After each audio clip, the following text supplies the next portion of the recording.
Kita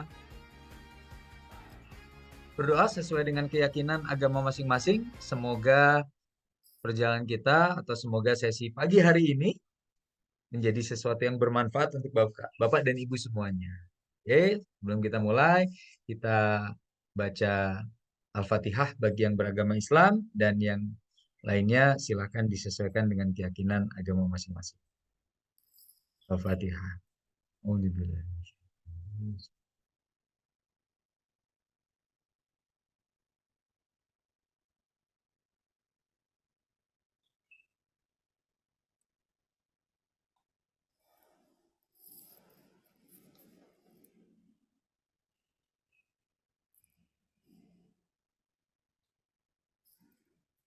Oke, Bapak dan Ibu semuanya, semangat pagi. Pagi, pagi, pagi. Oke. Pagi. Boleh di Oke, sebelum kita mulai, saya setuju atau saya meyakini bahwa ketika seseorang itu berada dalam state belajar gitu ya, maka kemudian state yang happy, maka kemudian proses apa yang kita akan pelajari atau apa yang kita akan dapatkan menjadi masuknya lebih maksimal. Nah, salah satu bagaimana agar kita-nya itu positif, maka kalau Pak Ari mengajarkan ada 3, apa itu? Gerak, kata, fokus. Nah, kita yang pertama dulu deh, yang pertama dulu. Boleh di-on-kan dulu videonya semuanya? Boleh di-on-kan dulu semuanya video? Oke. So, sekarang gerak, kata, fokus. Maka saya akan ucapkan semangat pagi, tapi Bapak dan Ibu tidak perlu menjawab dengan suara, tapi tunjukkan dengan ekspresi wajah. Boleh? Ya, jadi semangatnya itu kalau ekspresi wajah itu kayak gimana sih? Ekspresi wajah semangat itu seperti apa? Boleh ya? Wajahnya. Siap ya? Oke, nggak usah pakai suara karena mungkin tidak memungkinkan atau kalau Bapak dan Ibu teriak-teriak mungkin di dalam ruangan juga agak aneh gitu ya sama yang sebelah kiri kanannya. Tapi wajahnya boleh wajah. Dekatkan wajahnya ke kamera. Siap, semangat pagi, pagi, pagi, pagi. Sekali lagi ekspresinya dong, ekspresinya. Siap. Semangat pagi. Pagi, pagi, pagi. Oke, terima kasih untuk semuanya. Siapa yang hari ini happy? Angkat tangan. Siapa yang semangat? Oke. Siapa yang hari ini? Oke. Siapa yang hari ini siap untuk kita belajar sama-sama? Oke. Oke ya, ini namanya eh, kita belajar walaupun puasa ya, tapi kalau puasa itu Pak Ari selalu mengatakan bahwa puasa itu tidak boleh diam karena kemerdekaan Republik Indonesia dilakukan di bulan puasa. Kemudian perang Badar dilakukan di bulan puasa. Berarti puasa itu diam atau bergerak? Bergerak. Tapi kalau di Indonesia puasa itu diam atau bergerak? Oke, so sekarang sebelum kita mulai, saya ingin tunjukkan ini sharing slide dulu ya. Oke, sharing slide dulu. Mana dia? Ya, mohon maaf.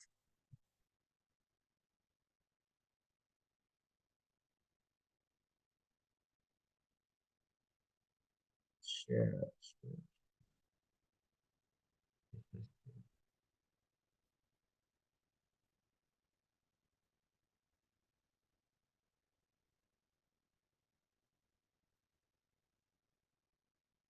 Apakah sudah terlihat? Sudah. Sudah. Oke, good. Sekarang, 5 kunci sukses membangun employee engagement dengan talent DNA. So, what is your expectation? Tuliskan di kolom chat. Apa yang ingin Bapak dan Ibu, teman-teman dapatkan di dalam seminar singkat kita ini. Silakan. Tolong tuliskan. Apa yang ingin Bapak Ibu dapatkan?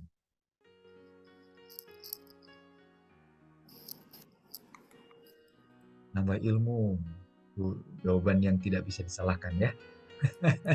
Oke, apa lagi? 5 Teamwork, membangun teamwork. Oke, makasih. Memahami lebih dalam tentang talent DNA Bu Wiwi. Oke, apa lagi?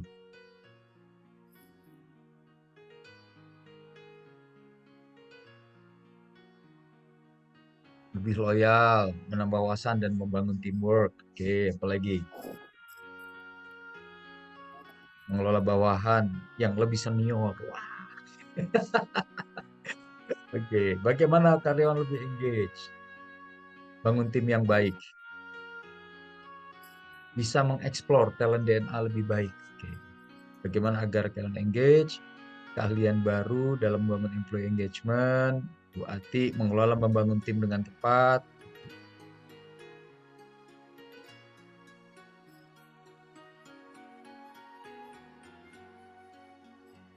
Mempengaruhi tim dengan positif energi, Bu Eni. Oke, tuh, bagus. Apa lagi? Saya pengen. Ya kan ya, tuliskan. What you expect.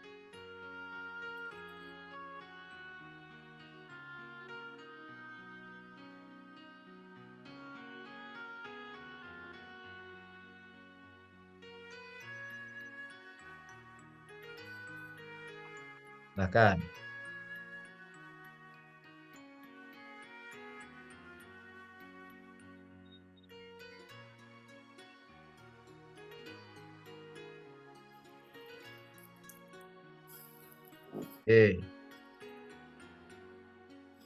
what is your expectation? Wah, banyak.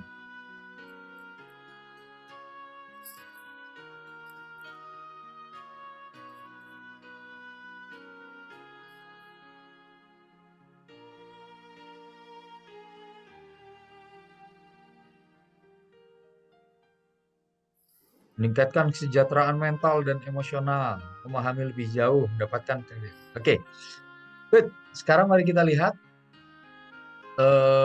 Tapi sebelumnya saya ingin tahu siapa yang sudah pernah ikut training ISQ sebelumnya? Boleh ketik angka 1.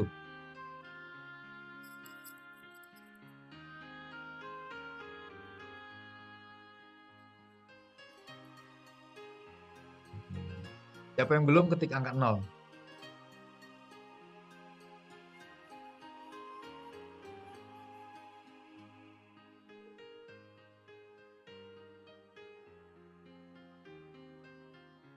Terima kasih. Oke.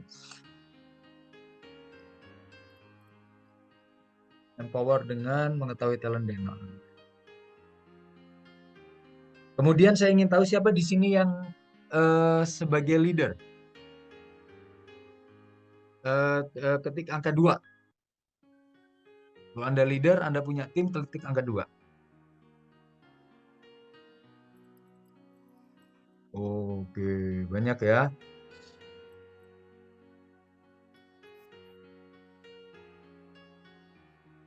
Oke, good. Baik, ya, karena di sini ada yang belum alumni ISQ, izinkan saya untuk mengenalkan sedikit tentang ISQ, singkat saja, ya, karena bagian juga Bapak dan Ibu sudah mengetahui. Jadi, ini adalah ISQ Group, ada formal education, informal education, consulting, tourism, property, financial, food, industri, teknologi, agensi, dan arsitektur. Nah, kemudian eh, ini adalah anak perusahaan ISQ Group, dan alhamdulillah setelah 23 tahun, 24 tahun kita ada di Menara 165. Saat ini ada lebih dari hampir 2 juta alumni yang tersebar di seluruh Indonesia dan juga di dunia internasional. Kita sudah ada di berbagai negara. Saya sendiri sudah 19 tahun, hampir 20 tahun di ISQ. Saya masuk ISQ tahun 2005, kemudian setelah itu saya disekolahkan Pak Ari, saya sempat ditempatkan di Surabaya, dan kemudian ke Malaysia 4 tahun, ditempatkan di Malaysia, kemudian saya kembali lagi ke Jakarta, dan setelah itu saya disekolahkan oleh Pak Ari di berbagai lembaga coaching, baik itu yang di Indonesia maupun internasional. Saya sendiri pemegang 5 sertifikasi internasional dari berbagai sekolah coaching.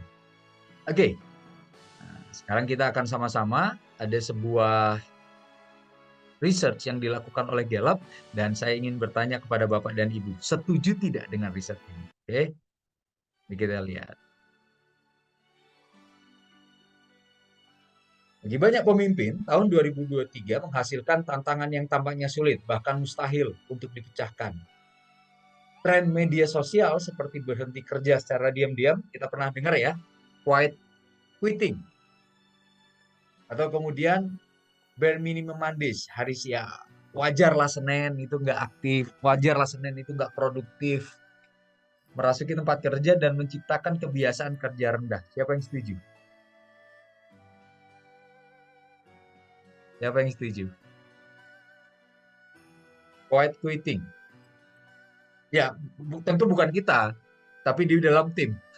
Kalau Bapak Ibu, kalau masih seperti ini, rasa-rasanya kalaupun jadi leader, eh, apa ya nggak cukup lah. Kita nggak boleh punya. Tapi siapa yang setuju kalau kemudian di dalam dunia atau di tempat kita saat ini itu terjadi hal-hal seperti ini? Oke. Kemudian ini juga beberapa kali saya munculkan, izin saya juga munculkan lagi di sini sekarang. Nah, ini dia.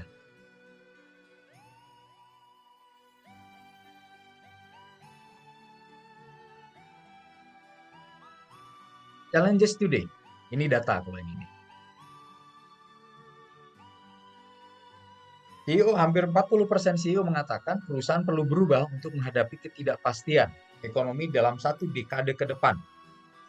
Dalam waktu yang sama, para CEO mengatakan kesiapan dan kapabilitas perusahaan untuk tumbuh turun dari 26% ke turun 26% dari 2022. Transformasi bisnis gagal. Kegagalan transformasi bukan hal besar. Ini menjadi hal yang normal atau biasa. Jadi sekarang gagal atau kemudian transformasi kita melakukan strategi gagal itu menjadi sesuatu yang biasa.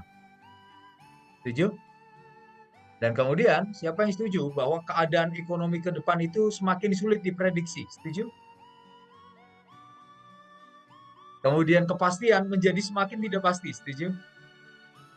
Tapi pertanyaannya, organisasi kita semakin siap atau kapabilitasnya semakin menurun? Kapabilitas itu bukan hanya aset ya, tapi juga manusia dan sebagainya. Kesiapan kita semakin siap atau kemudian orang-orangnya kapabilitasnya semakin menurun? Yang mana satu? Menurut Bapak dan Ibu? Semakin siap atau semakin menurun? Di tempat Bapak Ibu sendiri ya? What do you think?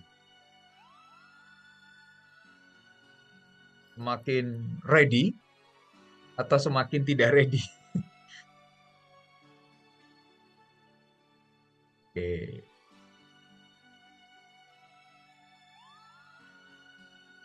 Mari kita lihat ini data sekarang. Mindset dan kapabilitas untuk melakukan perubahan menurun. Kalau kita lihat di sini, cognitive agility menurun. Setuju? Kemudian setelah itu emotional regulation menurun. Benar? Kemampuan untuk mengendalikan emosi, kemampuan untuk memanage emosi semakin meningkat atau semakin menurun? Tenaga kerja kita menurun. Kemudian setelah itu semakin berpikir ke depan atau kemudian mempermasalahkan masa lalu. Harusnya nggak kayak gini. Coba dulu kita bisa seperti ini. Mana semakin future mindedness atau kemudian semakin uh, past mindedness? Yang mana? Makin berpikir ke depan atau semakin berpikir ke belakang? Kemudian resilience, semakin tinggi atau semakin rendah? Kemampuan bertahan, kemampuan kegigihan. Fokus, semakin tinggi atau semakin rendah? Tapi pertanyaannya, tolong tuliskan Menurut Anda, semakin tidak pasti, zaman ini semakin tidak pasti atau semakin pasti? Semakin tidak pasti. Nah, apa dampaknya kepada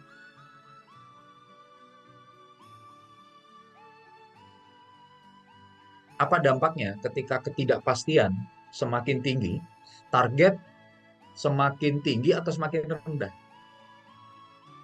Kemudian target semakin bisa ditetapkan atau kemudian bisa berubah di tengah jalan. Sekarang, can you imagine bahwa ketika ketidakpastian itu semakin tinggi, kemudian setelah itu apa ya perubahan strategi itu mungkin terjadi di tengah tahun, tapi keadaan orang-orang kita seperti ini, kira-kira apa yang akan terjadi? Apa yang terjadi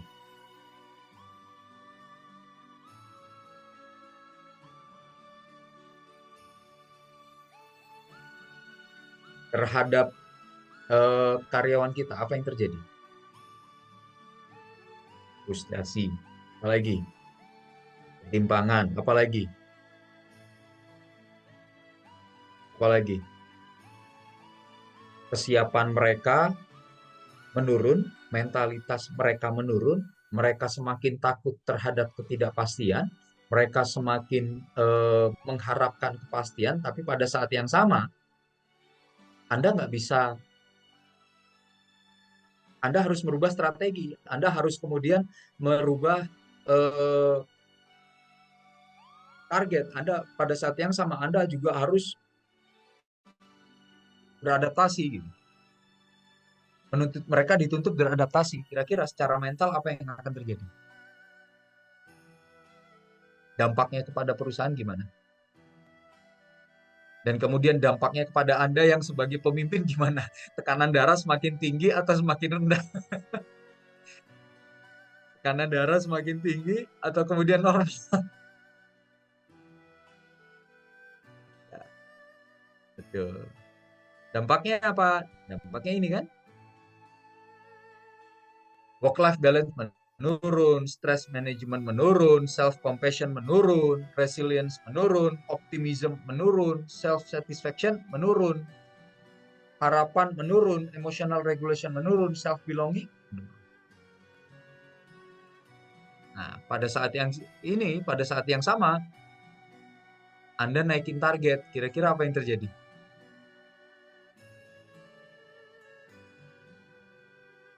Pada saat yang sama, kita merubah target, apa yang terjadi?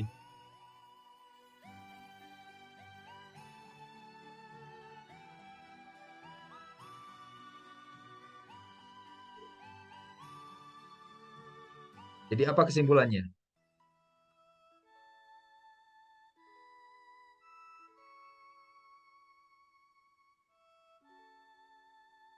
Tugas kita sebagai leader, satu, organisasi kita punya visi, misi, dan goals. Itu. Kemudian, untuk menjalankan visi, misi, goals, kita perlu struktur, strategi, sistem. Kemudian setelah itu, dieksekusi dan jadi performance. Pertanyaannya, tolong tulis di kolom chat, yang mengeksekusi siapa? Robot atau manusia? Manusia. Ketika kita bicara manusia, maka kita bicara apa? Kita akan bicara tentang perilakunya bagaimana. Setuju? Kita akan bicara tentang values-nya gimana. Kalau Anda yang di BUMN sudah akhlak belum? Am, eh, Amanahnya gimana? Kemudian setelah itu kompetensinya kompeten, continuous learning atau belum? Kompeten atau tidak? Kemudian sudah harmonis atau belum? Sudah loyal atau belum? Sudah adaptif atau belum? Sudah kolaboratif belum? Kemudian yang ketiga, belief-nya sudah sama belum? Ngerti nggak mereka? Yang menjadi belief alasan mereka bekerja. Ngerti nggak untuk apa perusahaan Anda di Indonesia? Untuk apa Anda itu melakukan bisnis, selain uang, apa kontribusi yang bisa diberikan untuk masyarakat Indonesia, bangsa Indonesia? Yang ada di dalam pikiran mereka apa? Kalau Anda yang di RSUD, paham tidak bahwa setiap pelayanan itu adalah membantu seorang ibu untuk tetap sehat menjaga anak-anak. Atau kalau kemudian yang di belief sistemnya hanya yang penting gajian, yang penting kemudian ganti handphone, yang penting kemudian bayar sekolah anak, kira-kira perilakunya bagaimana yang terjadi? Berarti pertanyaannya, berarti pertanyaannya, cukup tidak sebelah kiri hanya bicara tentang struktur, strategi, sistem? Cukup tidak? Tidak. Berarti sebagai leader kita juga harus bicara tentang manusia. Pertanyaannya sekarang jujur, selama ini kalau kita meeting, kita bicaranya sebelah kiri atau sebelah kanan? Tulis kolom chat. Kalau kita meeting kebanyakan ya, bicara sebelah kiri atau bicara sebelah kanan? Kiri, kiri. Akhirnya ketika bicara kiri, kemudian dieksekusi. Yang masalahnya ada di mana? Kiri atau kanan masalahnya. Yang membuat Anda puyeng, yang membuat Anda pusing sebelah kiri atau kanan. Anda kan di tengah, masalah kanan. Kemudian meeting lagi. Ketika meeting, ngomongin yang mana lagi? Kiri lagi. Eksekusi. Ketika eksekusi, masalahnya ada di mana? Kanan. Oke, istighfar semuanya di bulan Ramadan.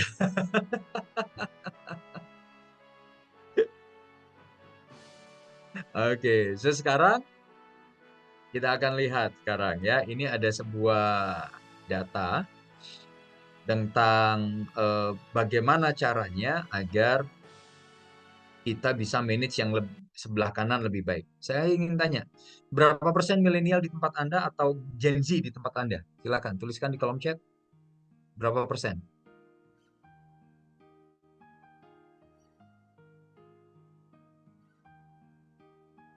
Wow, 80, 100%, 50%. Oke. Kalau rata-rata di Indonesia sekarang sudah rata-ratanya 60%. Setiap kali saya datang itu biasanya sudah 50. Bagi Anda yang belum, maka yang jadi pertanyaan adalah berarti kalau memang saat ini Anda diisi oleh generasi X, generasi baby boomers, mereka mau pensiun. Betul? Kalau kemudian kita tidak siapkan, maka yang terjadi adalah biasanya itu pensiunnya banyak, maka kita tidak cukup punya potensi untuk jadi leader. Biasanya seperti itu. Di beberapa perusahaan yang besar yang kemudian kami datangi, di beberapa organisasi yang cukup mature, bahkan multinational company, ketika kita cek ternyata hampir 40, hampir 50%-nya itu pensiun dalam waktu 2-3 tahun terakhir, 2-3 tahun ke depan.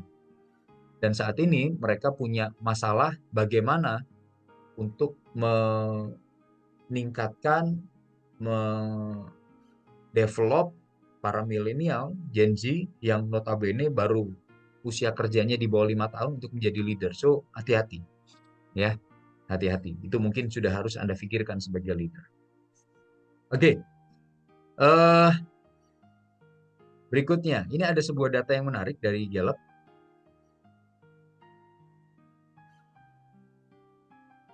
Lihat di sini.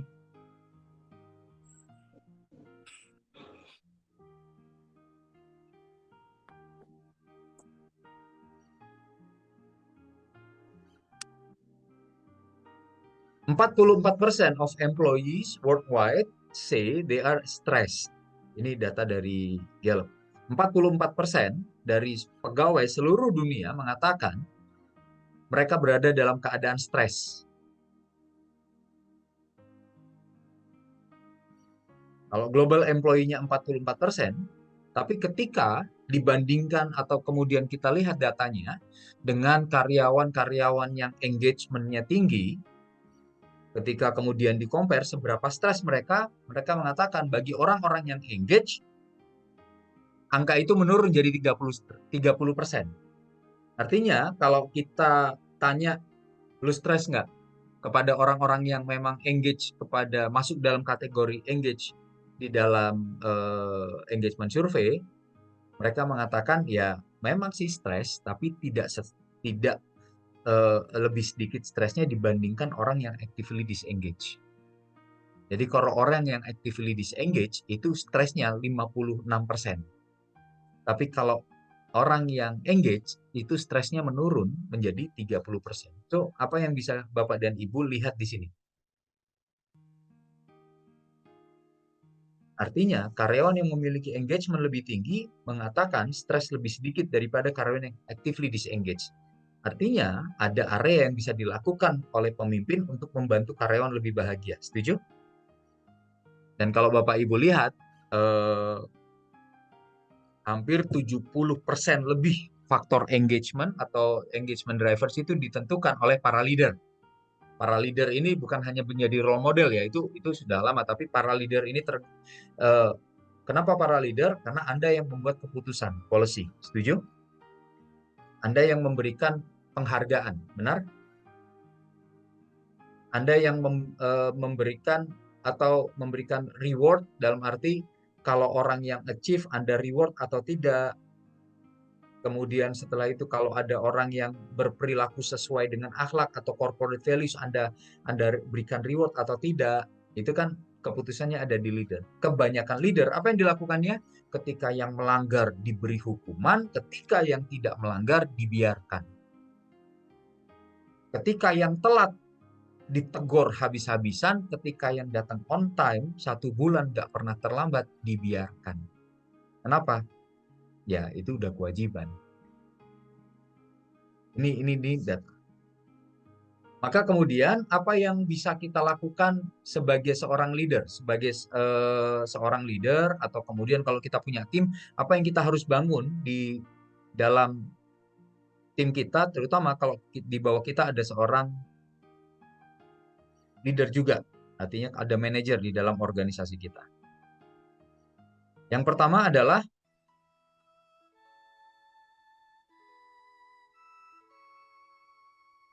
periksa manajer Anda.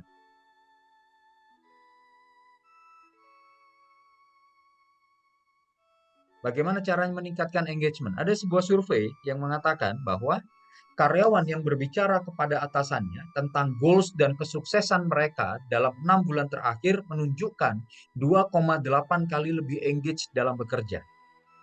Karyawan dengan memiliki atasan yang bersedia mendengar masalah terkait pekerjaan mereka menunjukkan 62% lebih rendah berpotensi burnout. Di sini ada yang milenial? Coba cek, bener nggak? Coba cek. Ya, atau kemudian kita cek diri kita sebagai leader.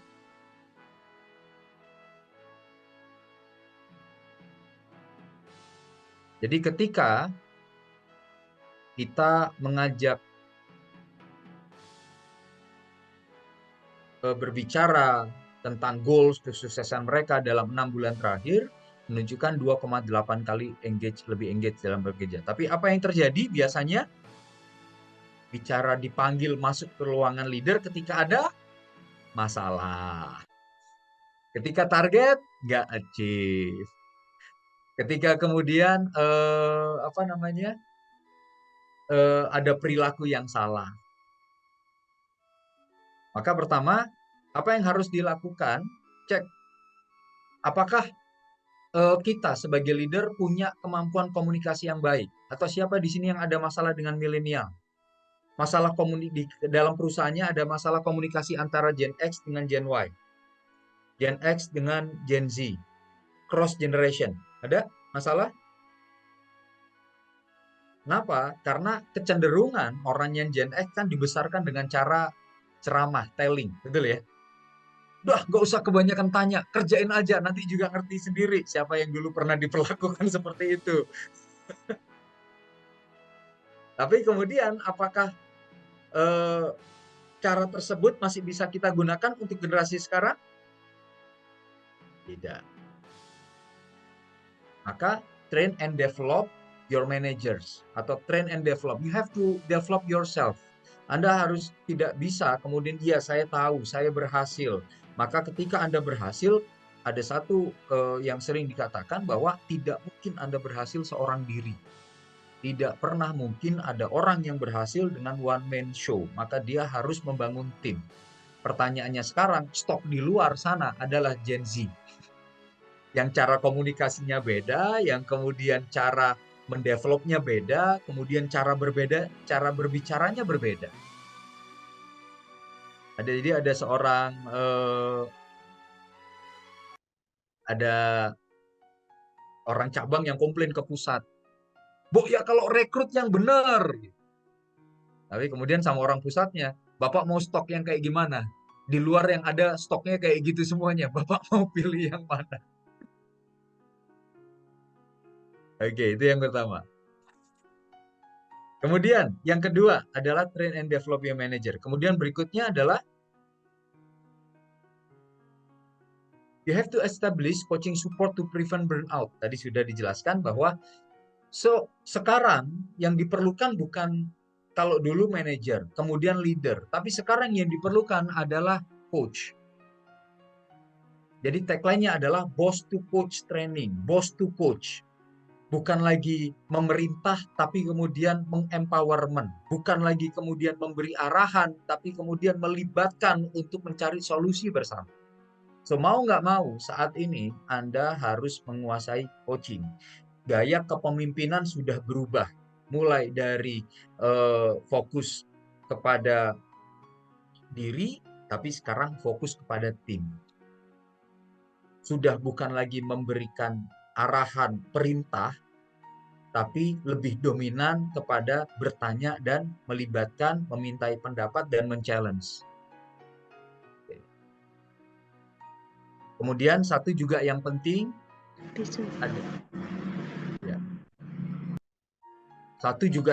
adalah create a community of shared accountability. Bahwa para leader itu juga jangan dikira bahwa para leader itu nggak stres loh ya. Leader itu juga stres. Nah, terkadang kita tidak memberikan atau kita tidak menyediakan sebuah fasilitas untuk para leader di coaching. Jadi kita mengharapkan mereka untuk coaching, kita mengharapkan mereka untuk melakukan coaching kepada timnya, tapi mereka sendiri tidak pernah di coaching. So hati-hati, jangan-jangan leadernya sendiri nanti yang burnout. So create a community of shared accountability. Apakah itu kemudian hanya bersama dengan CEO untuk lunch talk bersama para leader internal yang bukan hanya sekedar meeting bulanan yang hanya melaporkan kegiatan, tapi juga membantu para leader untuk membuat atau mendapatkan sebuah perasaan, oh ya, saya itu didukung, saya tidak sendirian. Ada survei yang menarik, hanya 3 dari 10 manajer yang setuju bahwa supervisor mereka itu memberikan informasi tentang apa yang sedang terjadi dalam organisasi. Jadi kalau ada 10 manajer, kemudian ditanya, supervisor Anda ngelaporin nggak kalau ada apa-apa di dalam organisasi? Nggak. Kalau nggak ditanya, nggak ngomong. Artinya apa? Ada masalah komunikasi di sini.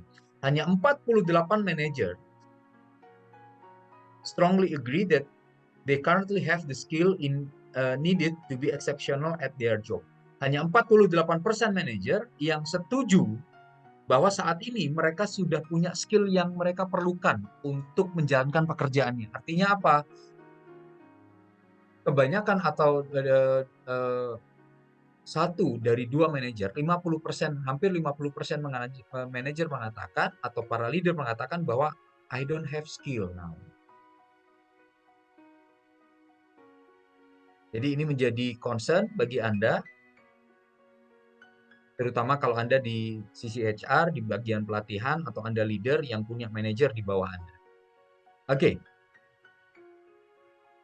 Yang kedua,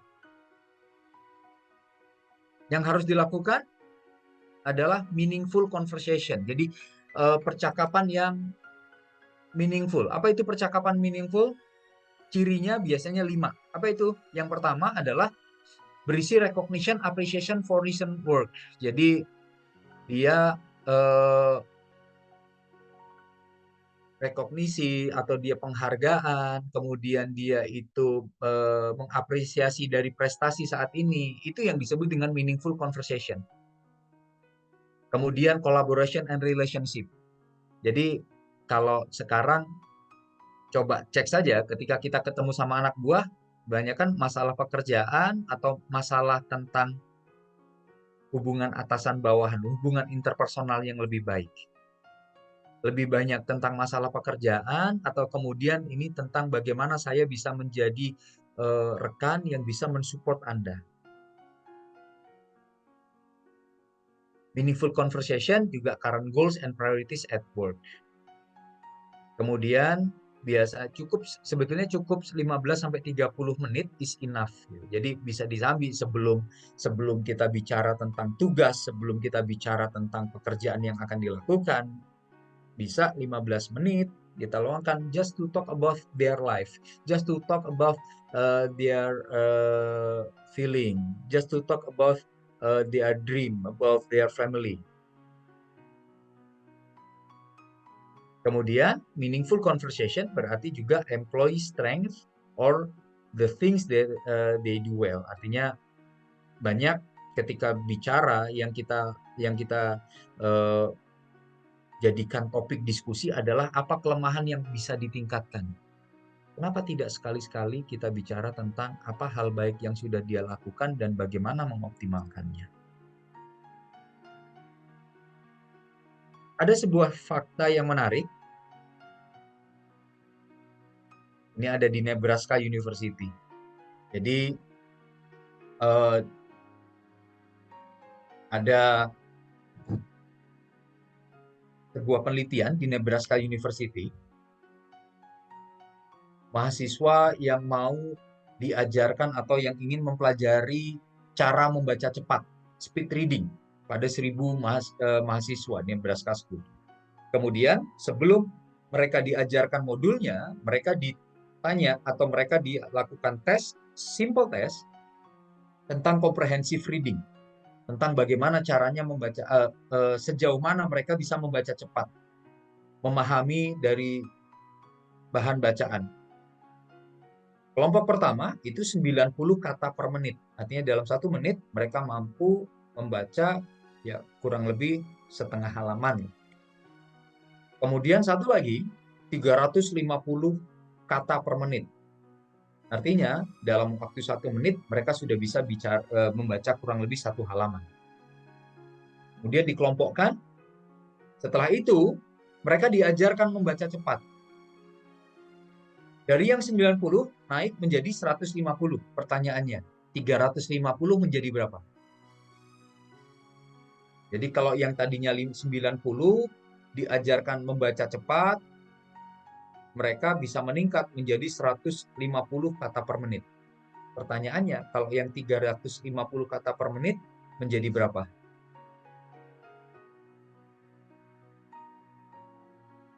Jawabannya 2.900 kata per menit. Apa kesimpulannya? Daripada kita bicara atau kita meningkatkan ketidakmampuan seseorang 90 menjadi 150, kenapa kita tidak bicara tentang kekuatan mereka dan kemudian mengembangkannya untuk mencapai hasil yang eksponensial. Dari studi ini muncul kemudian positive psychology. Apa itu? Bayangkan apabila setiap orang dikembangkan berdasarkan apa yang dia mampu daripada dikembangkan atas apa yang dia tidak mampu. Sehingga begitu juga Pertanyaannya adalah ketika kita bicara, kita melakukan conversation, atau kemudian kita diskusi, atau kemudian kita mengembangkan tim kita, lebih banyak fokus kepada apa yang dia tidak mampu, atau fokus kepada apa yang dia mampu dan bagaimana memaksimalkan. Jadi ada sebuah data yang menarik.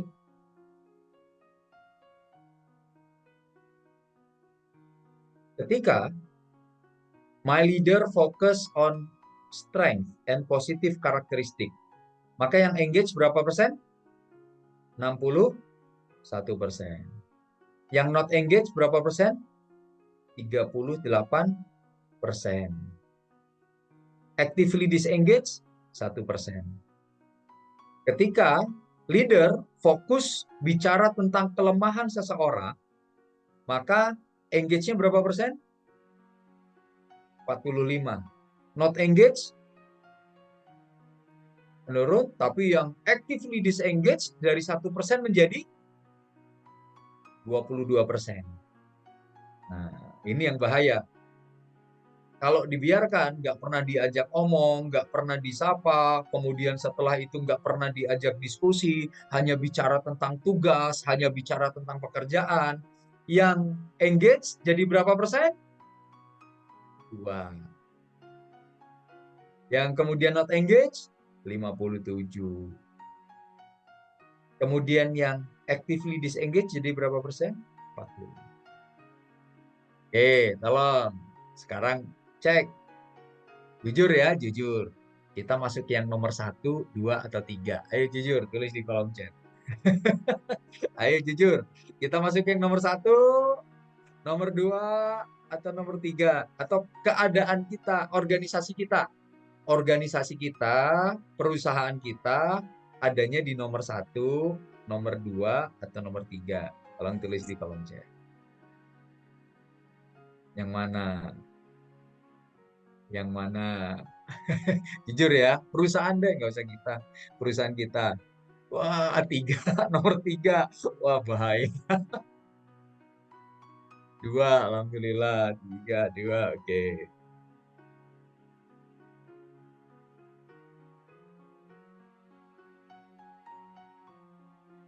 Oke, good. Terima kasih. Terima kasih sudah jujur ya. Terima kasih. Oke.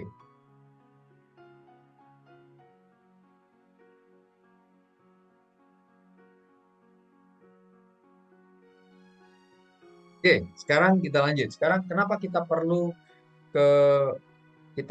untuk melihat apa yang sudah baik dari seseorang. Kenapa? Karena gini, karena setiap orang itu punya, sebelumnya saya lihat dari ini dulu. Oke, ini ada sebuah film, ya, ada sebuah video. Ini Pak Ari, ini anaknya Pak Ari, Mas Erik Bintang Sulaiman. Banyak orang mengatakan ini adalah anak yang paling mirip sama Pak Ari. Postur tubuhnya paling mirip, wajahnya paling mirip, gitu kan? Sehingga kemudian Pak Ari ingin agar Mas Erik itu menjadi motivator seperti Pak Ari.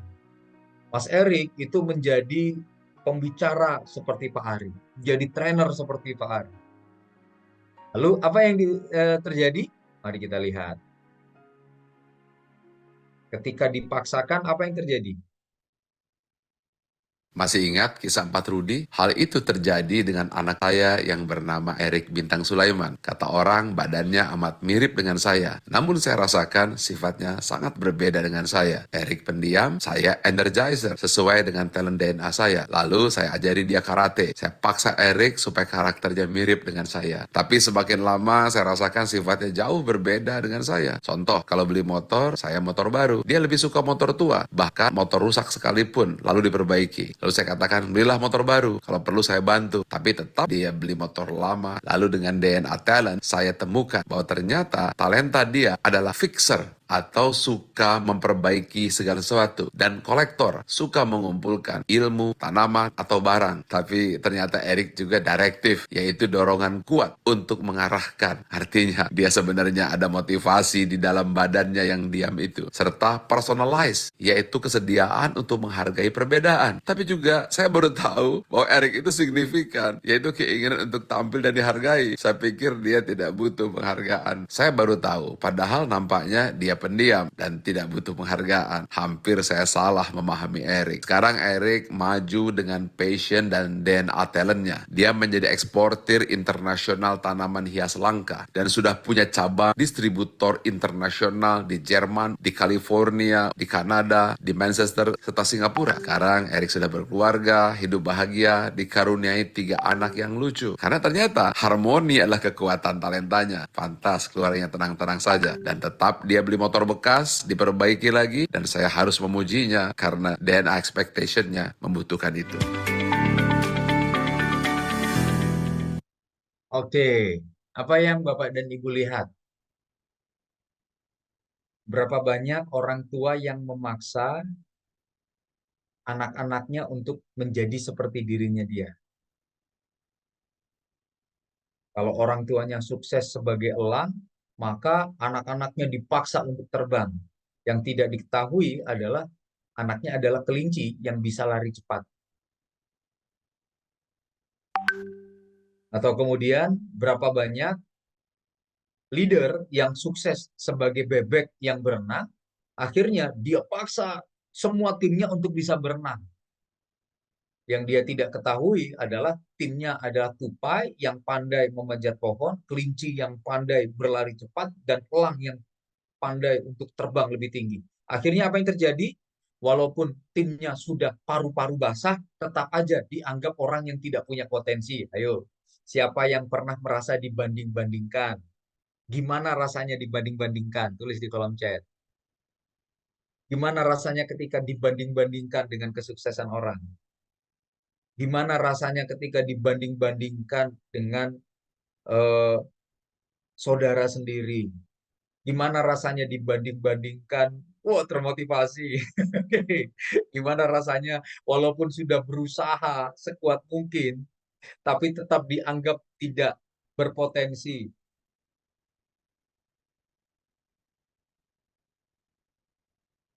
Oke. Nah, pertanyaannya adalah berapa sering kita menganggap orang lain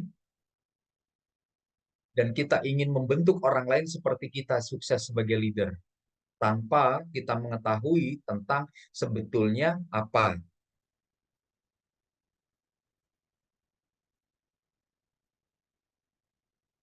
Oke, ya. Sekarang mari kita lihat. Dan ketika Mas Erik dikembangkan sesuai dengan talent DNA-nya, maka Pak Ari menciptakan sebuah tools, live tools untuk mengembangkan seseorang berdasarkan talent DNA. Ya, silakan siapa yang sudah tahu talent DNA-nya, tulis 10 atau 45 yang Anda dapatkan. Akhirnya ketika Pak Ari tahu bahwa Mas Erik itu adalah seorang fixer, kolektor, dan kemudian kita tahu bahwa Mas Erik adalah personalizer yang bisa memperlakukan setiap orang berbeda, memperlakukan setiap situasi berbeda, akhirnya dikembangkan dan disupport. Dan Alhamdulillah sekarang Mas Erik sudah jadi bisnismen, tidak harus seperti Pak Ari, dan bisnisnya sudah sampai di mancanegara. Oke, mari kita lihat. Ojo dibanding-banding ke, nyesek. Oke, sekarang siapa yang pengen mengembangkan setiap orang berdasarkan dengan kekuatannya masing-masing? Apa kesimpulannya? Ya, bahwa setiap orang punya area subur dan area tandus. Kalau kita kembangkan di area tandusnya, bisa tidak? Bisa, ada tapinya. Bisa tidak menanam di area tandus? Bisa, tapi ya keringetan. Bisa tidak menanam di area subur? Bisa. Pupuknya, airnya lebih sedikit. Tapi hasilnya maksimal. Pilih yang mana? Menanam di area tandus atau menanam di area subur? Pertanyaannya, sudah tahu belum sebagai leader mana area tandus kita, mana yang perilaku yang saya banget, mana perilaku yang justru membuat saya stres? Mana keadaan yang membuat saya produktif, mana keadaan yang membuat saya tertekan, atau justru orang-orang sekeliling saya yang tertekan? Maka Bapak Ibu bisa mengetahui ini melalui tools yang bernama Talent DNA. Ya, oke, mari kita lihat ini. 100% of employees are people. 100% of customers are people. 100% of investors are people. If you don't understand people, you don't understand business.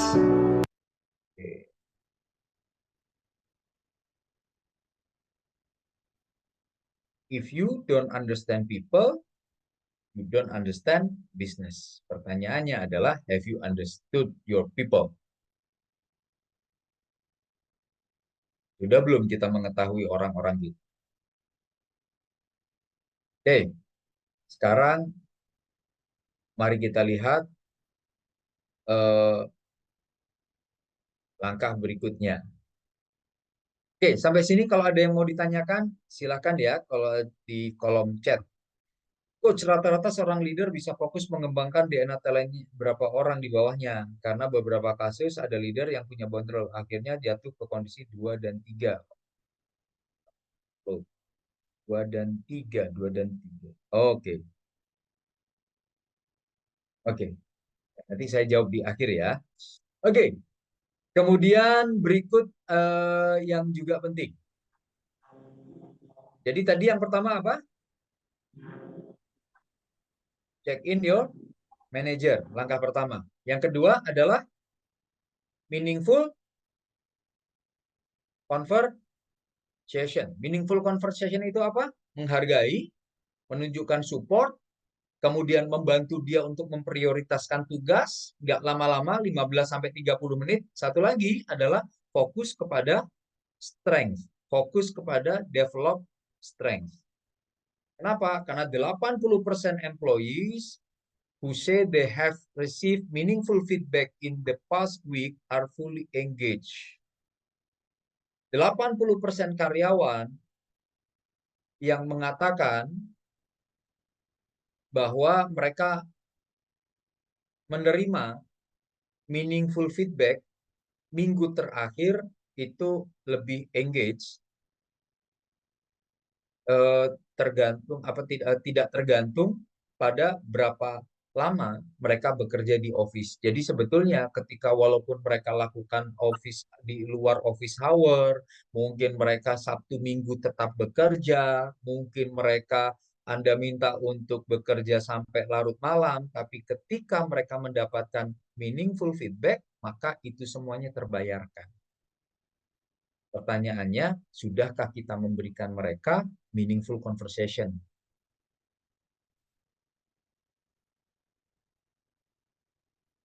Oke, ya. Pak Fauzi nanti saya kasih tahu di akhir ya. Oke, lanjut. Sekarang, siapa yang setuju bahwa saat ini kita harus punya tim seperti ini? Siapa yang setuju? Bahwa kita harus punya tim yang bisa change agility. Siapa yang setuju? Change agility itu mampu beradaptasi dengan perubahan apapun. Siapa yang setuju? Siapa yang setuju bahwa kita juga harus punya tim yang mental agility? Apa itu mental agility? Ya, nggak gampang baper. Siapa yang setuju? Yang nggak sedikit-sedikit hilang hiling. Siapa yang setuju bahwa saat ini kita juga perlu punya tim yang people agility, dia mampu bekerja sama dengan siapapun. Learning agility, result agility, mau kondisinya apapun tetap tercapai hasilnya. Siapa yang setuju?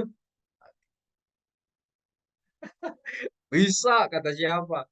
Tapi anak zaman sekarang nggak bisa semuanya lagi. Bisa. Kalau Anda nggak bisa melakukan itu, berarti Anda dalam masalah. Kenapa? Stok di luar seperti itu semuanya. Mau apa sekarang? You have no choice. Betul? You have no choice. Stok di luar seperti itu. Betul nggak Bu Nini? Betul nggak Pak Ruli? Betul nggak Pak Sigit? You have no choice. Maka sekarang bagaimana caranya membentuk orang seperti itu? Benar? Oke, ketika kita bicara agility, maka kita akan bicara tiga hal. Kita akan bicara tiga dimensi manusia. Apa sih itu? Yang pertama adalah kompetensi. Apa itu kompetensi? Cara Anda melakukan sesuatu, cara Anda untuk mengerjakan, cara untuk menyelesaikan. Itu yang disebut dengan kompetensi. Tapi setuju nggak bahwa kompetensi hanya akan berjalan maksimal ketika orangnya sudah agile? Siapa yang setuju? Ketika orangnya itu sudah mampu menerima, ya saya harus berubah. Siapa yang setuju? Siapa yang setuju bahwa ketika orangnya tidak agile, ketika orangnya itu tidak bisa menerima perubahan, tidak ikhlas ditempatkan, tidak ikhlas kemudian targetnya dirubah, maka pada saat itu kompetensinya tidak bisa keluar secara maksimal. Setuju? Oke, pertanyaan berikutnya, apa yang menentukan agility? Apa yang menentukan agility? Capacity.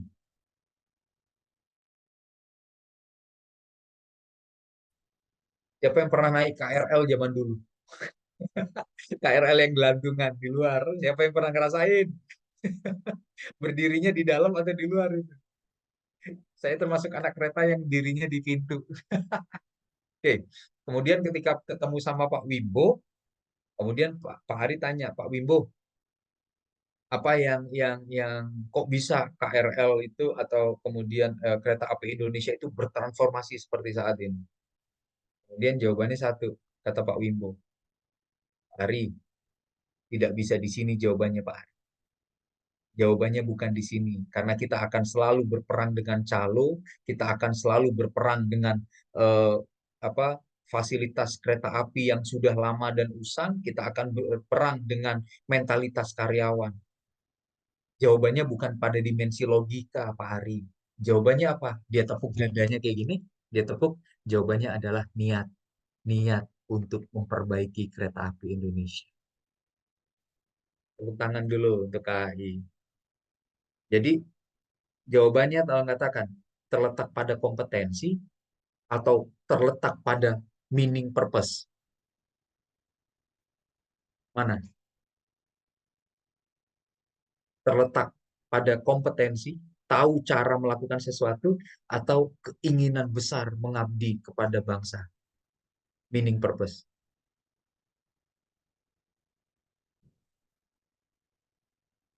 Today, organizations are frequently dealing with rapid changes and complex challenges. To survive and excel in this new volatile environment, we need to apply a more purpose-driven approach to leadership and organization. Hari ini kita berhadapan dengan zaman yang terus berubah. Maka untuk bertahan dan untuk unggul di era saat ini, maka yang diperlukan adalah purpose-driven approach to leadership and organization.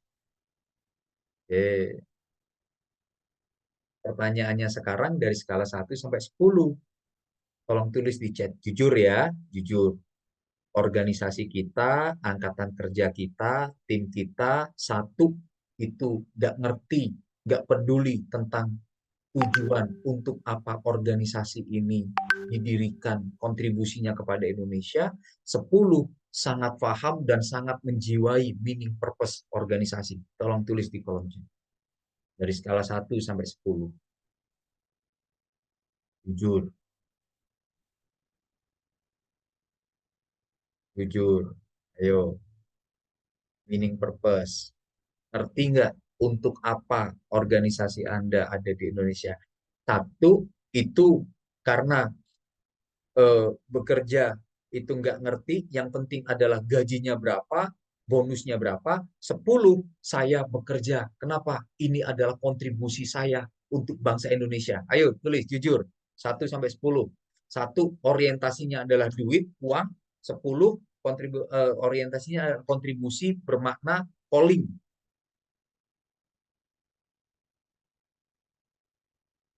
Jujur, yang mana? Dampaknya akhirnya kepada kinerja bagaimana? Kalau para leader enggak. Kalau para leader Anda sudah yang generasi X, generasi baby boomers itu kan dulu doktrin gitu ya. Wis toh rasa hitung-hitungan kan gitu. Nggak usah hitung-hitungan. Tuhan itu nggak tidur kan gitu rasanya. Ya kan sehingga meaning purpose itu sudah jadi sebuah keharusan. Tapi untuk zaman sekarang, anak sekarang gimana? Oke. Nah, pertanyaannya adalah bagaimana cara mengajarkan meaning dan purpose kepada anak-anak sekarang? Gimana cara mengajarkan meaning dan purpose kepada anak-anak yang sekarang? Ayo. Gimana cara mengajarkan meaning dan purpose kepada generasi Gen Z dan Gen Y? Ayo. Gimana caranya?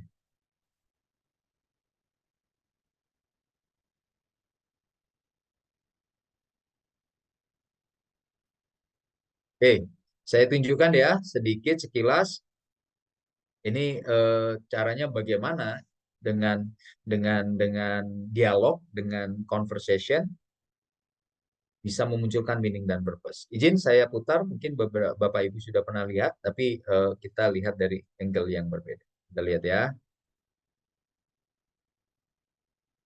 Oke, contoh nih saya akan mengcoaching. Siapa yang mau saya coaching 5 menit? Ada? Siapa namanya? Saya, Pak. Oke, siapa namanya? Radi Anugrah, Pak. Anugrah, mana dia? Oke. Ya, Anugrah, apa kabar? Baik, Pak. Sehat, Pak. Alhamdulillah. Berapa umurmu? 30, Pak. Bro, kamu kerja di bagian apa, bro? Di risk management, Risk management. Jabatanmu apa? staf analisis risiko. Wow, staf analis resiko. Keren, cool. Bro, bisa nggak kamu ceritakan dengan singkat sesuatu yang sukses kamu lakukan yang tidak diketahui oleh atasan kamu? Atasan kamu nggak tahu, teman kamu juga banyak nggak tahu bahwa kamu sudah melakukan sesuatu yang hebat yang tidak diketahui. Apa, bro? Makasih, Pak, kesempatannya. Mungkin ini, Pak, selama ini terlibat di tim-tim yang membawa nama Pusri untuk meraih award di risk management. Makasih, Pak.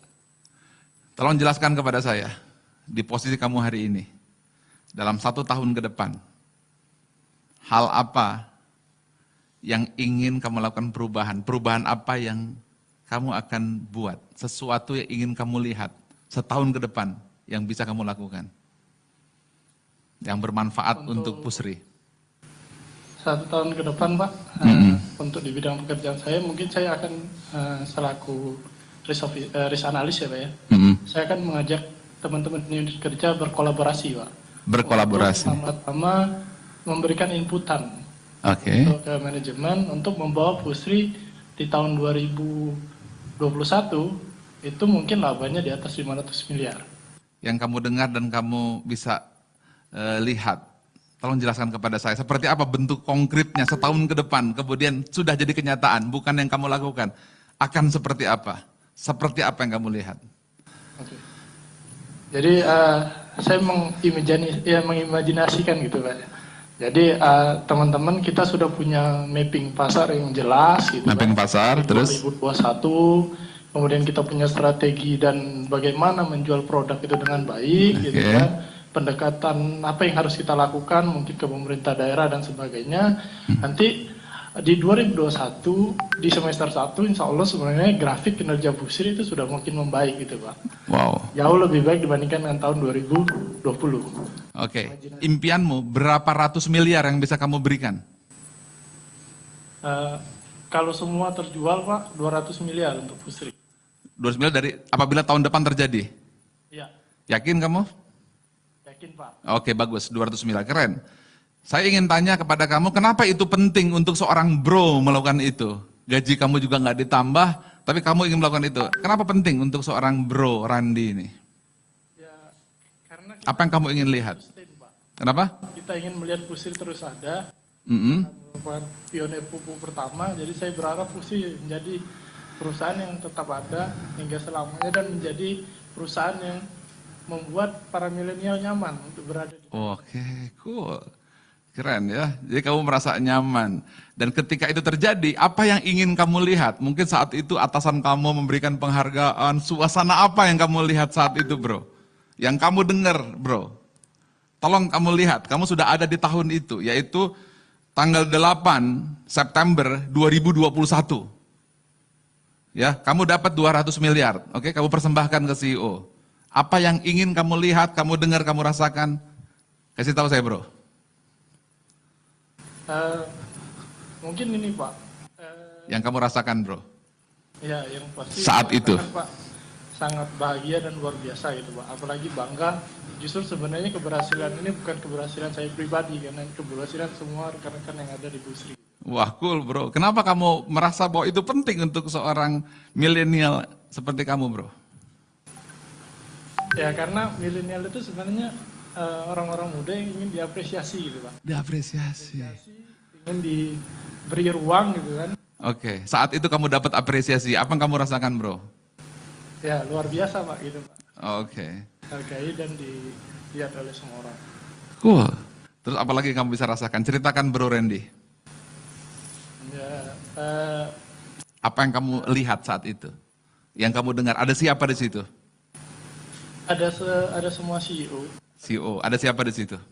GM, GM, terus? seluruh karyawan dengan senyum yang bahagia. Tolong cerita, Bro. Bagaimana apabila orang tuamu tahu, temanmu tahu? Apa yang kamu rasakan, Bro? Bro Randy. Ya orang tua pasti bangga Pak. Seperti apa bangganya? Rasakan, Bro. Ya, karena dia pasti akan cerita. Seperti apa cerita yang kamu lihat, Bro? Dia cerita ke orang-orang gitu bahwa sebenarnya anaknya berhasil. Apa yang kamu lihat, Bro? Menjadi peran penting untuk perusahaan. Ceritakan, Bro, apa yang kamu lihat, Bro? Saya lihat Pusri menjadi anak perusahaan pupuk nomor 1 gitu, di holding. You will do it, Bro. Bro, I will do it, bro. you will do it, Bro. Yes. I will do it, Pak. Hari ini kenyataannya dari 1 sampai 3. Skala berapa, Bro? Sekarang kenyataan hari ini. Tadi kan impianmu. Sekarang berapa? Yang belum kamu kerjakan, Bro? Saya akan menuju 4, Pak. 4. Kamu akan lakukan itu, Bro. Salaman, pegang tangan saya, Bro. Julurkan tangan saya. Lakukan itu, Bro. Oke, tepuk tangan. Oke, terima kasih Pak Ari. Jadi yang di-share oleh Pak Ari itu adalah benar saudara Randy. Randy Anugrah itu adalah staf kami. Kebetulan dia menjadi staf di manajemen risiko. Pada tanggal 8 September 2020, pada saat Pak Ari memberikan coach ke dia dan juga kita semua, mereka punya keyakinan tahun depan bisa mewujudkan 200 miliar. Dan Alhamdulillah 31 Desember 2020 angka itu tercapai sebenarnya. Hanya itu kan 3 bulan sebenarnya. Ya artinya kerja keras kita semua. Kemudian 2021 itu lebih luar biasa lagi, ya hampir 4 kali lipat. Jadi mimpi kami 1 triliun itu sudah di depan mata dan insya Allah itu bisa tercapai. Dan Randy kami angkat sebagai chief dari Gempita. Gempita itu generasi emas Pusri untuk Indonesia Tangguh. Ya, jadi 86% populasi pegawai milenial di Pusri itu kami tampung di Gempita. Jadi kami kasih tempat untuk berkreasi dan berinovasi. Terima kasih Pak Ari, mudah-mudahan sukses buat kita semua. Oke, tepuk tangan dulu yang meriah. Oke, share apa yang Bapak dan Ibu lihat, dengar, dan rasakan. Silakan. Share. Tolong chat. Boleh. Apa yang Bapak dan Ibu lihat, dengar, dan rasakan.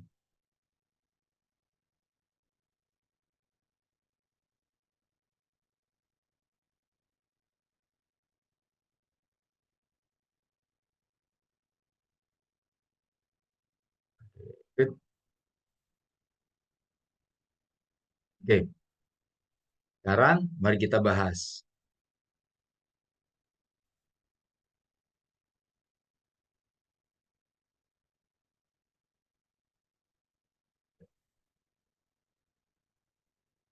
Oke, sekarang mari kita bahas. Apa yang sebetulnya Pak Ari tadi lakukan? 3 dimensi, dimensi intelektual, dimensi emosi, dan juga dimensi spiritual. Intelektualnya apa? 200 miliar. Betul? Kemudian emosionalnya apa? Bangga kepada orang tua, bangga kepada para leader. Spiritualnya adalah ingin memberikan yang terbaik, Pusri menjadi tempat yang nyaman bagi milenial. Lihat. Kemudian berarti yang digali Pak Ari apa tadi? Coachingnya apa? Coachingnya 1 dimensi hanya intelektual saja atau sampai menemukan meaning dan purpose? Meaning dan purpose. Tapi selama ini dialog kita atau kemudian komunikasi kita kepada tim, titik beratnya di dimensi yang mana? Intelektual, emosi, atau spiritual? Jujur. Ayo, coachingnya selama ini intelektual, emosi, atau spiritual? Lebih banyak ngomongin target, lebih banyak ngomongin strategi, angka, atau kemudian meaning.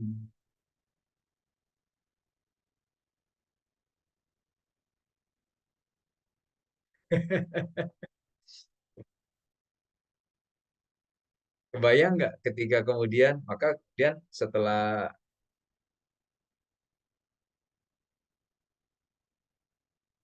manusia bukan ember yang harus diisi, manusia adalah api yang harus dinyalakan.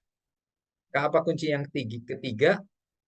Sebagai seorang leader, promoting vision and purpose. Manager must clearly communicate the organization mission and purpose while tying them to each team member's daily work.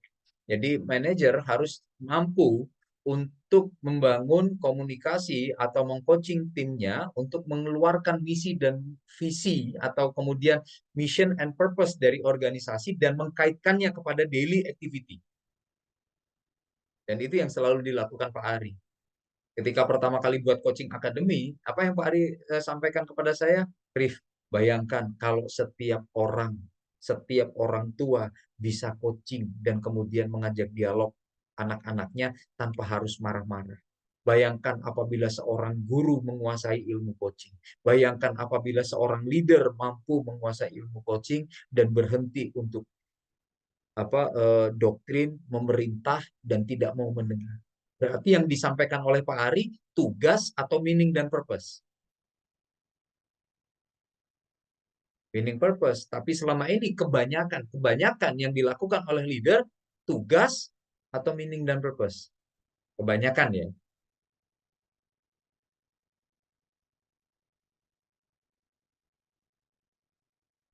Meaning dan purpose akan lebih penting bagi Bapak dan Ibu yang punya karyawan remote, artinya jauh dari head office. Employees who can do their work remotely have an eroding connection to their organization mission and purpose.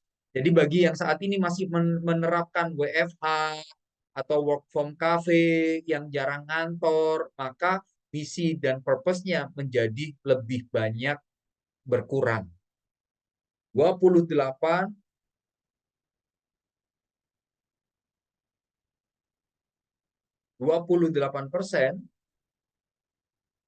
hanya 28% karyawan yang merasa terikat dengan misi dan purpose organisasi. Dan ini adalah rekod yang paling rendah sejak tahun 2011. Kenapa?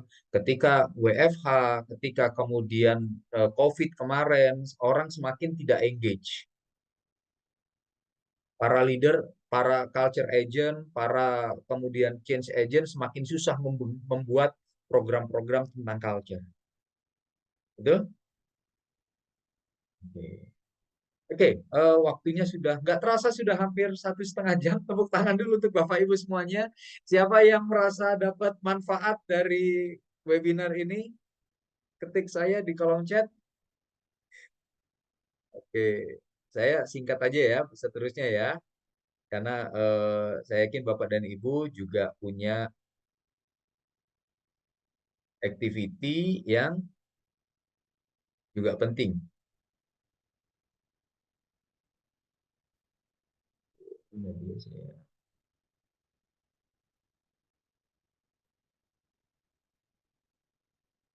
Oke, yang keempat tadi sudah ada, pertama you have to equip your leader, develop your leader, kemudian setelah itu meaningful conversation, kemudian setelah itu emphasis on mission and purpose, kemudian yang ketiga adalah you have to measure.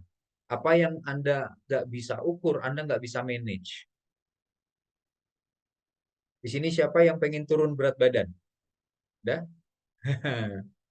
Oke, pertanyaannya adalah sudah punya timbangan belum di rumah?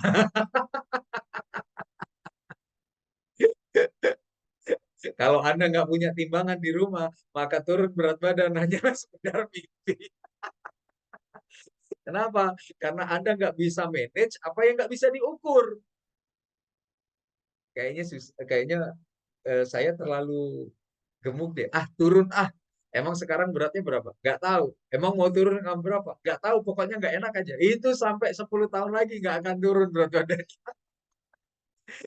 Jadi, eh, apa itu? You cannot measure what you cannot manage. You cannot manage what you cannot measure. Sorry.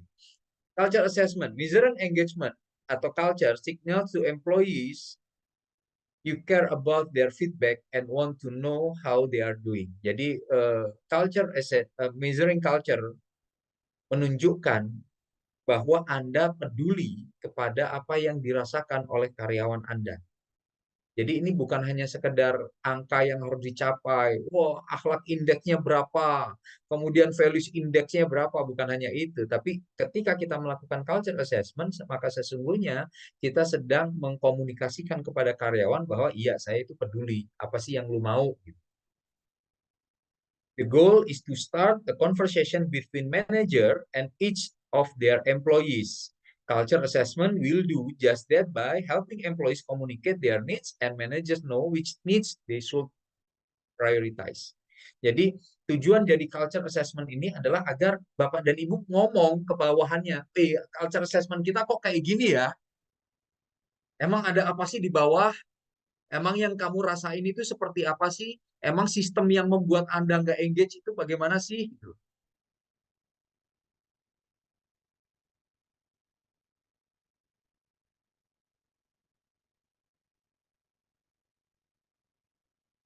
Gitu. Oke, jadi culture assessment bukan hanya sekedar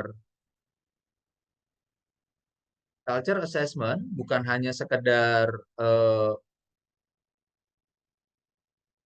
bicara tentang KPI yang harus dicapai, tapi culture assessment adalah menunjukkan kepeduliannya oleh kita semua. Kemudian,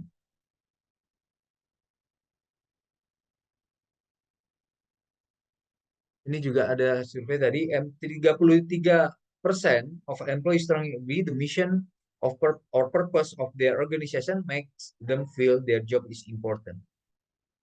Jadi saran saya, culture assessment bukan hanya merujuk kepada engagement score-nya, indeksnya, tapi juga harus mampu mengukur seberapa para karyawan memahami meaning dan purpose. Dan untuk melakukan itu, silakan Bapak dan Ibu menghubungi tim City Consulting, Consulting, atau nanti menghubungi saya, bisa juga Mbak Rika untuk membuat culture assessment. Karena kalau Anda nggak punya culture assessment, maka otomatis biasanya change agent-nya berantakan. Culture management-nya berantakan. Oke. Yang terakhir adalah take action. Mungkin Anda sudah lakukan, tapi ketika, ini saya cepat, 24% karyawan mengatakan bahwa mereka being disengaged when they took a survey with no follow up. Jadi setelah Anda di-assess, Anda kemudian lakukan culture assessment, maka please follow up, communicate. Jangan disimpan sendiri. Ketika Anda lakukan nanti di tahun kedua, mereka akan bicara yang kemarin aja belum nggak ada hasilnya. Oke, jadi itu sangat merusak engagement di tim Anda, merusak engagement ketika Anda lakukan measurement atau apapun, termasuk sebetulnya ketika Anda lakukan kompetensi assessment dan Anda tidak lakukan feedback. Build grassroots accountability. Libatkan karyawan yang bawah, kemudian kalau saya, alhamdulillah saya ditunjuk Pak Ari, saya diberi kesempatan untuk jadi juri culture festivalnya Telkom 5 tahun berturut-turut. Jadi yang membuat change agent itu berhasil adalah ketika melibatkan Gen Y dan Gen Z. Kalau di Telkom disebutnya, kalau dulu namanya culture booster, nggak tahu kalau sekarang ya. Kemudian have effective action planning session. Salah satu yang menjadi di sini siapa yang BUMN? Coba tolong tulis di chat. Anda dari mana? Kalau salah satu yang membuat akhlak itu tidak berhasil dengan baik adalah karena masih terpisah antara program culture dengan program bisnis. Jadi bisnis urusannya kepala cabang, dengan culture urusannya SDM. Kalau Anda masih memperlakukan seperti ini, maka Anda tidak akan bisa mengimplementasikan akhlak culture secara integrasi. Kenapa? Karena setiap orang punya KPI masing-masing. Padahal culture tidak bisa dipisahkan dari bisnis proses. Itu masalahnya. Oke. Kemudian assign action items leaders. Nah, salah satu juga yang menjadi masalah di dalam change agent adalah yang dapat KPI change agentnya, bukan leader. Ketika yang dapat KPI adalah change agent, maka leader merasa saya tidak bertanggung jawab kepada program culture. Sehingga apa yang terjadi? Leadernya tetap memenuhi target bisnis, sedangkan change agentnya sibuk sosialisasi. Oke, Bapak dan Ibu semuanya.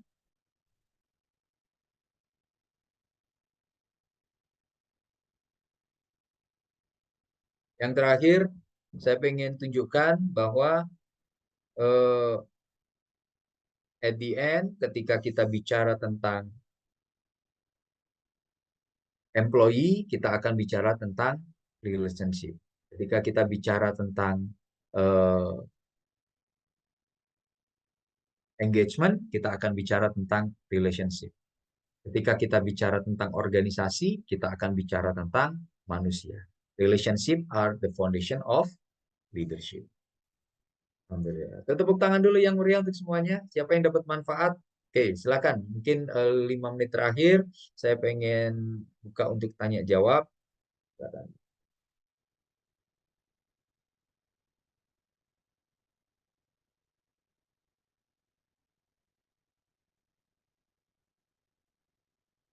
Ada beberapa pertanyaan, saya scrolling ke atas ya.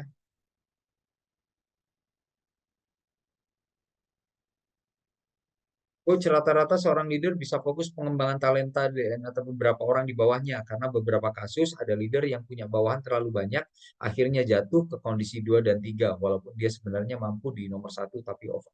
Oke. Jadi gini, ketika untuk mengembangkan talenta itu tidak bisa dipisahkan dengan apa namanya pekerjaan. Jadi 10 20 70. 10-nya adalah pemahaman dia tentang talent DNA, 20-nya adalah proses Anda mentoring coaching, 70-nya adalah bagaimana talent DNA itu bisa dipraktekkan. Maka insya Allah ini juga sekaligus informasi.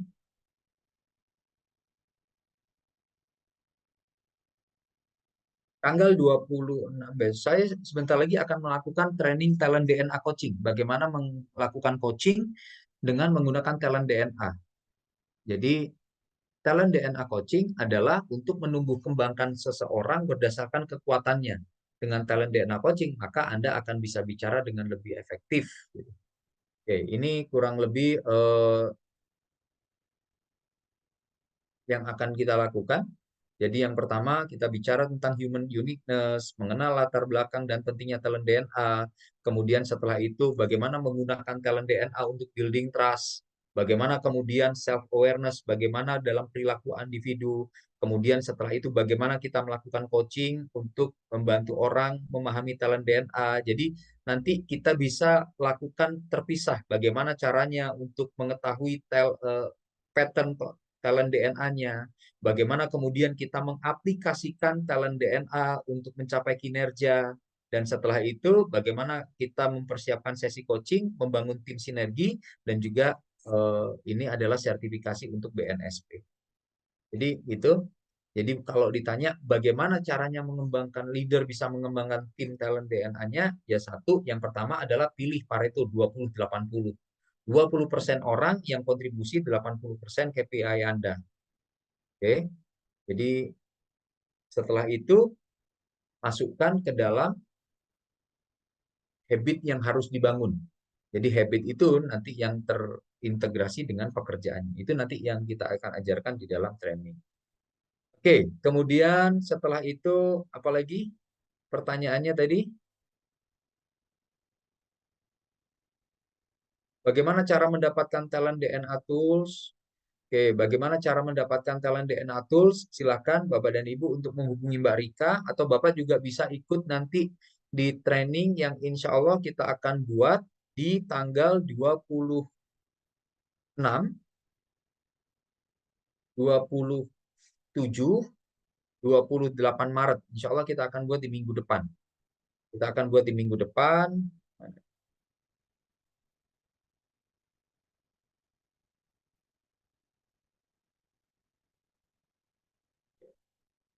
Izin menunjukkan informasinya. Jadi kita akan buat di minggu depan.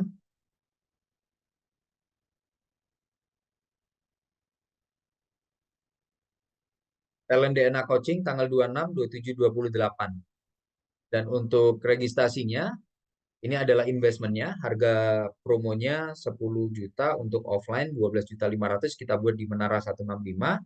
Dan untuk promo di bulan Ramadan ini masih berlaku buy 3 get 1 free. Jadi silahkan Bapak dan Ibu yang mau untuk dari korporasinya, organisasinya, atau ingin mengirimkan para leadernya juga bisa mengikuti ini, dan kita akan belajar bagaimana cara menciptakan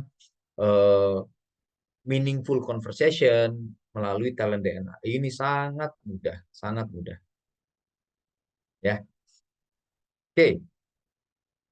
Tuh. Kemudian ada pertanyaan lain tadi. Bagaimana bila SDM staff kita sudah dilakukan coaching tapi masih tetap tidak ada perubahan? Oke. Orang tidak mau berubah itu kan ada beberapa faktor. Ya, ada beberapa faktor. Tapi satu yang pasti bahwa keinginan berubahnya itu masih dari faktor eksternal. Nah, bagaimana cara menggunakan atau bagaimana cara untuk memunculkan dorongannya dari internal, itu yang tadi saya sampaikan bahwa manusia itu punya 3 dimensi.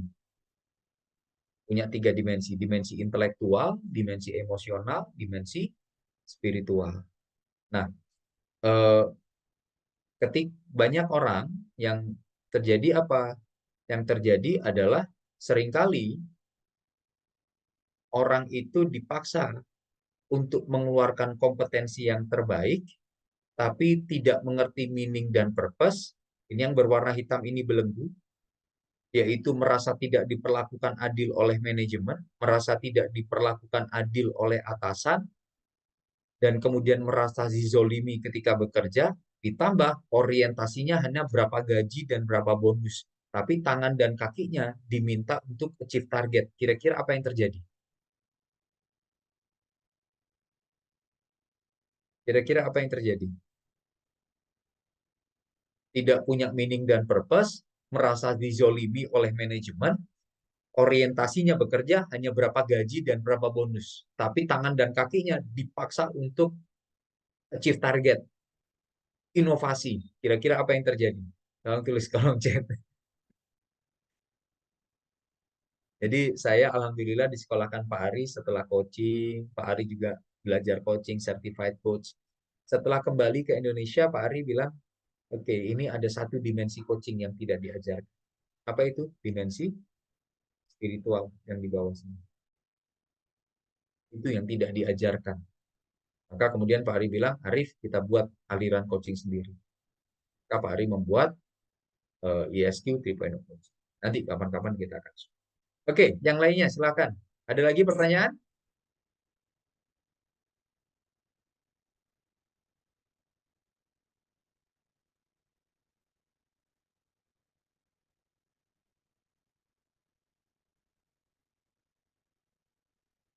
Oke. Baik, kalau tidak ada, sekali lagi saya ingin sampaikan, silakan Bapak dan Ibu untuk mengikuti Talent DNA coaching dan kita akan sama-sama.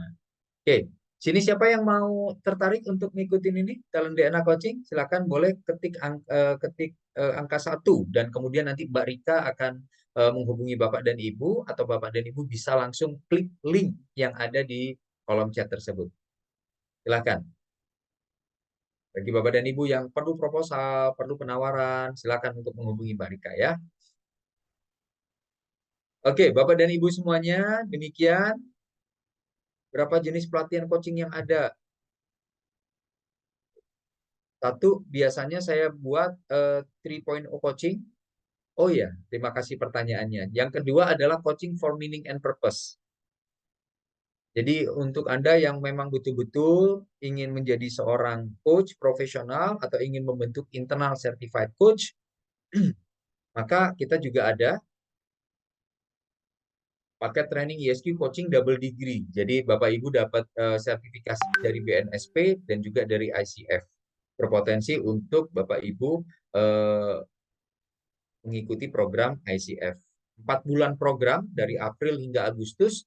Insya Allah kita akan buat nanti di 22, 23, 24 April kita mulai. Kemudian ada 2 kali pertemuan, 29, 30, tanggal 1 Mei, ditambah dengan 3 bulan mentoring.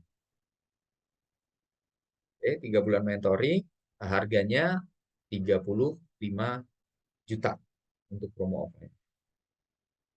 Oke, demikian Bapak dan Ibu semuanya. Silahkan sekali lagi.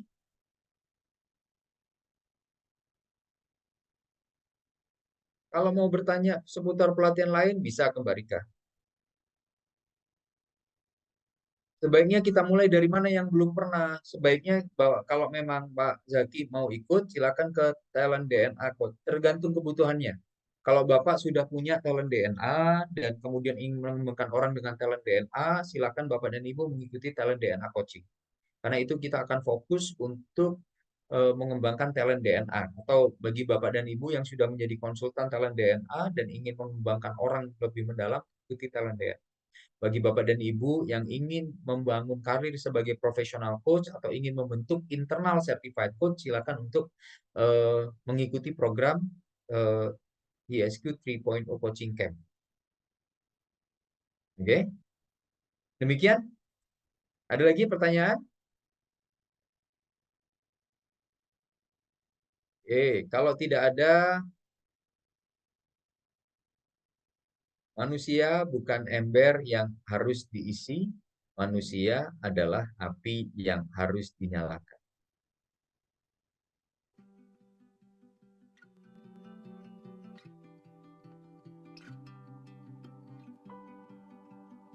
Terima kasih Bapak dan Ibu semuanya. Semoga pelajaran hari ini bermanfaat. Apabila Bapak Ibu tidak keberatan, boleh tuliskan apa yang Anda dapatkan di dalam sesi ini.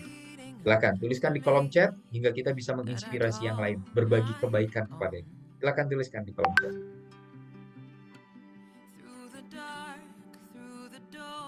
Tuliskan di kolom chat apa saja yang Anda dapatkan. Anda juga bisa bergabung di dalam WA group untuk info training coaching dan saya akan berikan setiap 3 hari sekali maksimal, saya akan berikan tips-tips tentang bagaimana meng-coaching yang efektif.